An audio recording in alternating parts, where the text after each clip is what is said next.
ও বাইরে direct 3D বিদ্যেন দিয়ে না সে 3D। এটা হচ্ছে শ্মশান অনিল দাদা দিগর পাঙ্গালি থেকে সচিব স্যার আছে, ওনার কাজটা করে দিলাম। এরকম কাজ কেউ করে না, কিন্তু উনি খুব রুচিশীল মানুষ বিদায় কাজটা করলাম। এখানে আর্টিস্ট হবে এবং নাম হবে। কীরকম হয়েছে আপনারা একটু জানাবেন, কীরকম লাগছে। এই ছোট্ট একটা শ্মশান, এটা হচ্ছে আপনার দিগর 33 করা জায়গা শ্মশান দিগর পাঙ্গালি। কীরকম হয়েছে একটু জানাবেন প্লিজ। আমাদের কাজের এই শিডিউলটা কীরকম লাগতেছে আপনাদেরকে একটু জানাবেন। ফ্যামিলি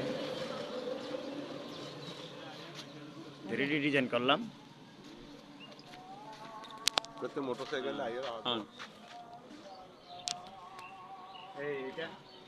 এটা আমাদের লাইন ঠিক আছে না? ও এইটা শ্রীমন্তশীল শ্মশান আপনার দিগরমাহালি 9 নম্বর ওয়ার্ড চকরিয়া পৌরসভাতেই। কাজটা আমার দাদা মিলন দা নিজ উদ্যোগে খুব সুন্দরভাবে সম্পন্ন করাতে আমাদের শ্মশান কমিটির পক্ষ থেকে এবং আমার ব্যক্তিগত তরফ থেকে ওনাকে সাধুবাদ এবং ধন্যবাদ জ্ঞাপন করছি। ওনার কাজ যে সুন্দর সেটা প্রমাণ হয় কাজের মাধ্যমে। এই কাজ দেখে বোঝা যায় যে ইনি কিছু সুন্দর কাজগুলি করছে। আমি ওনাকে আবারও আমার শুভেচ্ছা এবং অভিনন্দন জানাচ্ছি। ঠিক আছে।